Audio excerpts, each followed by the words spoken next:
कुठल्याही नोकरभरती असेल त्या नोकरभरतीमध्ये आज आपल्या समाजाला कुठल्याही एखादा फॉर्म भरायचा असेल तर आपल्याला हजार रुपये लागते आणि ज्यांना आरक्षण आहे ते 100 रुपयामध्ये फॉर्म भरते.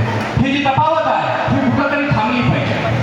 आणि आरक्षणामुळं आज आमच्या माता भगिनी असतील, आमचे बंधू असतील, यांना शिक्षण घेता येत नाही. मित्रांनो लक्षात घ्या, आरक्षण हे एवढं महत्त्वाचं आहे.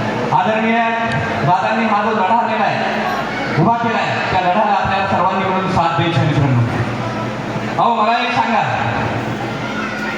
आज जनतेच्या कल्याणासाठी गौतम बुद्धांनी राज्य सोडलं होतं, अशोकाने युद्ध सोडलं होतं आणि छत्रपती शिवाजी महाराजांनी आणि छत्रपती संभाजी महाराजांनी हे हिंदवी स्वराज्य उभं करण्यासाठी आपला प्राण सोडला होता. आणि आदरणीय जरांगे पाटलांनी, जरांगे दादांनी तुमच्या माझ्या आरक्षणासाठी, तुमच्या माझ्या लेकरांच्या कल्याणासाठी आपलं घरदार सोडलेलं आहे, आपल्या घरदारावर तुळशी पात्र ठेवलेलं आहे. मित्रांनो अशा या दादांना आपल्याला सर्वांनी मिळून साथ द्यायची. आणि आरक्षण हे आपल्याला मिळणार आहे.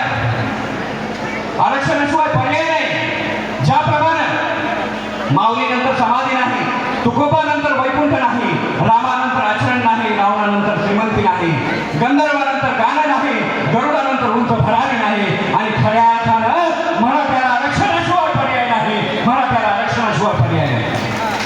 आज आपण सर्वांनी आदरणीय दादांना साथ द्यायची. मित्रांनो आज मला एक सांगा, आज आपल्या समाजामध्ये ही जी खेकडा प्रवृत्ती आहे ना, ती खेकडा प्रवृत्ती सुद्धा आपल्याला विकवायची आहे. मित्रांनो एकमेकाला साथ द्यायची आहे, एकमेकाला सहाय्य करू, अवघे करू, सुपारी करू, याप्रमाणे आपल्याला या ठिकाणी वागायचं. मित्रांनो आणि हे जे आंदोलन आहे, हे आंदोलन आता शेवटच्या टप्प्यात आहे.